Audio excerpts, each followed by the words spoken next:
మరి RCM church నుంచి వచ్చిన ప్రతి ఒక్క సిస్టర్స్ని, మరి నజరీన్స్ వాళ్ళని, అందరి సిస్టర్స్ని కూడా నేను ముందుకు పిలుస్తూ ఉన్నానండి. దైవజనులు అందరూ, దైవ సేవకురాలు ముందుకు రావాలని నేను ప్రేమపూర్వకంగా ఆహ్వానిస్తూ ఉన్నానండి. మరి యొక్క కార్యక్రమాన్ని మనం త్వరగా ముందుకు కొనసాగిద్దామండి. కూడా చూసుకుంటే చాలా బాధాకరమైనటువంటి విషయాలు. మరి ముఖ్యంగా ముందుగా నేను సీఎం జేసీ గురించి ఒక మాట చెప్పి టాపిక్లోకి వెళ్ళాలనేసి అనుకుంటున్నాను. మరి సీఎం జేసీ అంటే అందరికీ కూడా తెలిసినటువంటిదే. Christian minority joint activity committee. మరి దీనికి ప్రెసిడెంట్గా డాక్టర్ ఎంఏ అనిల్ పాల్ గారు ఆయన ఉన్నారు.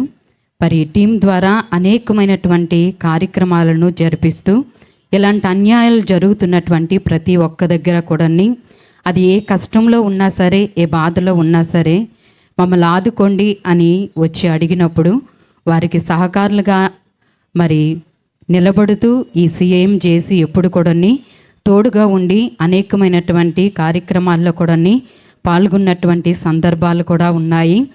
ఎక్కడ అన్యాయం జరిగితే, ఎక్కడ దాడులు జరిగితే, ఎక్కడ ఏది జరిగినప్పటికీ నిలబడి సహకరించినటువంటి విధంగా మరి సీఎం జేసీ ఉంటుంది.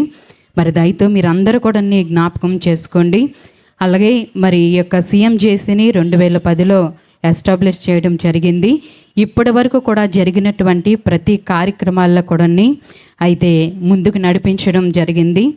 అంతేకాకుండా అంతకు ముందు కూడా ఇలాంటి దారుణమైనటువంటి సంఘటనలే జరిగినప్పుడు అబలలపై అత్యాచారం జరిగిందనేసి మరి నిర్భయ కేసు కింద కూడా ఇదే ప్రాంతం నుంచి మొదలు పెట్టినటువంటి ర్యాలీలు కూడా ఉన్నాయి.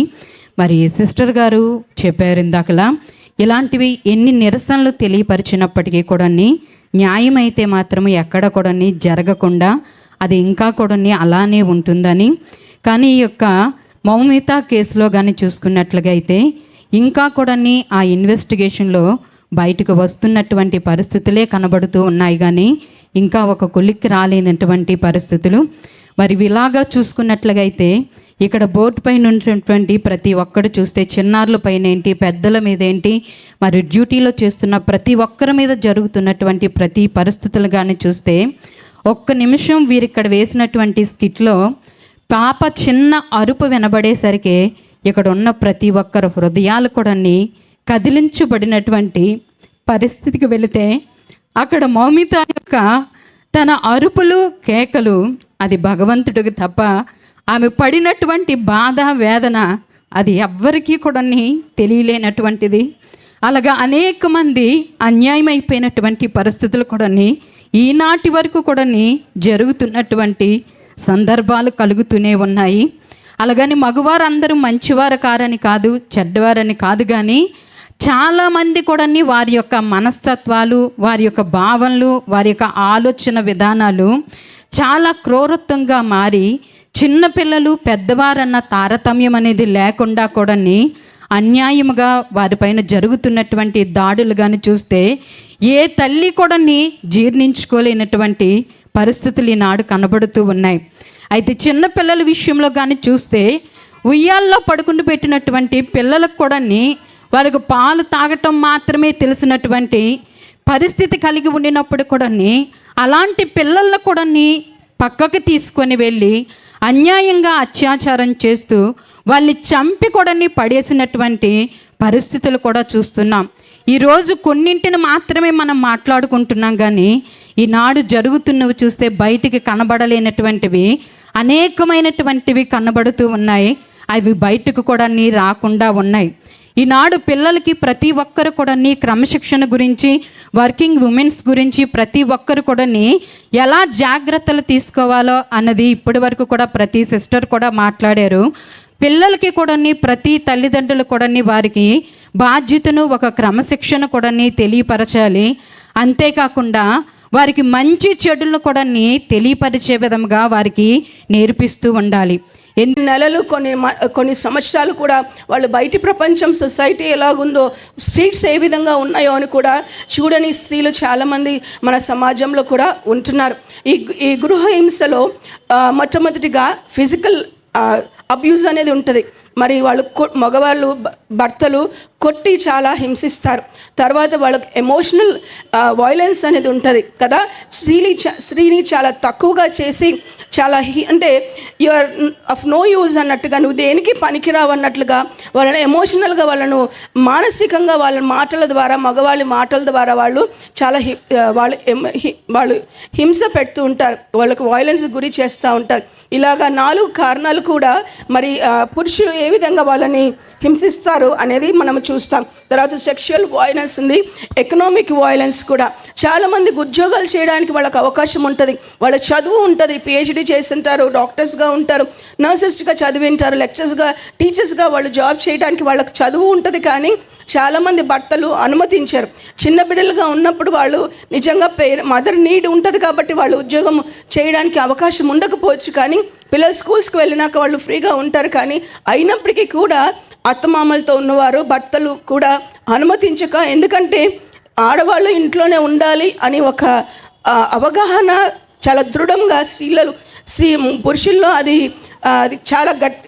చాలా గట్టిగా ఆలోచన వాళ్ళకు ఉన్నట్టుగా మనం చూస్తూ ఉంటున్నాం. ఇవన్నీ కూడా పోవాలంటే మొట్టమొదటిగా ఇందాక సిస్టర్ చెప్పినట్లుగా ఆర్సీఎం సిస్టర్ చెప్పారు కదా, సిస్టర్ ఏం చెప్పారు, స్టీరియోటైపిక్ రోల్స్ అన్నీ పోవాలండి. ఆడవాళ్ళు ఇదే పని చేయాలి, మగవాళ్ళు ఈ పని చేయాలి అని మనకు ఒక it has been imbibed in a system. మగవాళ్ళు ఈ పని చేయాలి, మగవాళ్ళు కిచెన్లోకి వెళ్ళకూడదు, ఆడవాళ్లే పని చేయాలి, లేకపోతే ఆడపిల్లలు ఈ పద్ధతిలో ఉండాలి, ఇలాగ డ్రెస్ చేసుకోవాలి, ఇలాగ మాట్లాడాలని ఒక విధానాన్ని మన మనుషుల్లో, మన స్త్రీలలో అది ఇంబైబ్ చేశారు. ఆ తల్లులు కూడా చాలాసార్లు నేను చూస్తుంటాను. నేను ఎంటీఏ చేసినప్పుడు కూడా నా టాపిక్ స్టీరియోటైపిక్ రోల్స్ని ఏ విధంగా బ్రేక్ చేయాలనే టాపిక్ మీద నేను చేశాను. ఆ స్టీరియోటైపిక్ రోల్స్ని మనము ఖండించి, తల్లులు ప్రత్యేకించి మీరు ఎక్కువగా మాట్లాడుతూ ఉంటారు కాబట్టి, మనం ఎక్కువగా బిడ్డలతో మాట్లాడతాం కాబట్టి, ఈ స్టీరియోటైపిక్ రోల్స్ని especially mothers who have sons should teach their sons how to ఏమంటారు, భార్యను ఏ విధంగా, పిల్లల్ని, ఆడవాళ్ళని ఏ విధంగా గౌరవించాలి, భార్యను ఏ విధంగా గౌరవించాలని ప్రతి తల్లి కూడా తన కొడుకుకు చెప్పవలసిన బాధ్యత చాలా ఉందండి. అది మరి ఎన్ని రోజుల క్రితం జరిగిన ఈ సంఘటన, ఆగస్ట్ 9న జరుగుతున్న ఈ సంఘటన, ప్రతిరోజు డాక్టర్స్ చేస్తున్న ర్యాలీని చూస్తున్నప్పుడు నాకు అనిపించింది ఏం చేయగలమని. మరి దీని నిమిత్తము నేను చెయ్యలేనేమో, నా దగ్గర అంత సామర్థ్యత, జనబలము లేరు అని నేను అనుకుంటున్నప్పుడు, మరి నేను అనిల్ పాల్ అన్న, మరి రెవరెండ్ అనిల్ పాల్ గారి దగ్గరికి సీఎం జాక్ నేను కలిసినప్పుడు అన్న ఎంతో అప్రిషియేట్ చేసి నాకు ప్రోత్సహించి మనమందరం ఉందామని చెప్పినప్పుడు వెంటనే మరి నేషనల్ మినిస్టర్స్ అయిన జోసెఫ్ ప్రకాష్ గారికి, అలానే వారి యొక్క టీం మెంబర్స్కి, ఎంతోమంది దీనిలో పాల్గొనడానికి మరి కృప చూపించాడండి దేవుడు. ఈరోజు ఇది కేవలం ఒక్కరి ద్వారా కాదు, మనందరి ద్వారా ఈ కార్యాన్ని దేవుడు సఫలం చేశాడు. అందును బట్టి దేవాది దేవునికి సమస్త మహిమ, ఘనత, ప్రభావములు కలుగును గాక. ఆమేన్, ఆమేన్, ఆమేన్. వేవో జరిగిపోయినా మేము తల్లాడిల్లు వేళలలో, మాకు ఆదరణ నీవే కదా. మేము తల్లాడిల్లు వేళలలో, మాకు ఆదరణ నీవే కదా. హల్లెలూయా, గట్టిగా చెప్తామండి, హల్లెలూయా. మనమందరం కూడా ప్రార్థనతో మనం దీన్ని ముగించుకుందామండి. రెవరెండ్ జాన్ డేవిడ్ గారు ప్రార్థన చేస్తారండి, ఆశీర్వాదం ఇస్తారు. నిరసన కార్యక్రమంలో ప్రభా మీరుండి మీరు నడిపించినందుకు నీకు వందనాలు ప్రభా. అనేకమైన విషయాలు ప్రభా మీరు ప్రభా ఈ వేదిక నుంచి నువ్వు ప్రజలకి నువ్వు మాటలు అందించిన విధానాన్ని బట్టి నీకు వందనాలు, నీకు స్తోత్రాలు చెల్లిస్తున్నాం ప్రభా. మా భారతదేశాన్ని ప్రభా నువ్వు కనికరించమని మేము ప్రార్థన చేస్తున్నాం ప్రభా. ఇక మీదట ఇటువంటివి జరగకుండా ప్రభా మేము సాయం చేయమని మేము ప్రార్థన చేస్తున్నాం, నీ కృపను అనుగ్రహించమని మేము ప్రార్థన చేస్తున్నాం. ఈ నిరసనలో పాలు పంపులు పొందిన ప్రతి ఒక్కరిని మీరు జ్ఞాపకం చేసుకోండి ప్రభా. సీఎం జాక్ని మీరు జ్ఞాపకం చేసుకొని ప్రభా, ఇటువంటి మంచి కార్యక్రమాలు జరుపుకోవడానికి ప్రభా నువ్వు చూపిస్తున్న కృపను బట్టి నీకు వందనాలు, నీకు స్తోత్రాలు చెల్లిస్తున్నాం ప్రభా. దేవా వచ్చిన ప్రతి ఒక్కరిని ప్రభా మీరు జ్ఞాపకం చేసుకోండి ప్రభా. డాక్టర్ మౌనిత కుటుంబానికి కావాల్సిన ధైర్యాన్ని, ఓదార్పును ప్రభా నువ్వు దయచేయమని ప్రభా నీ కృపను. ఈ లోకయాత్రలో ఎందరెందరో ఎదురైన ఈ బ్రతుకు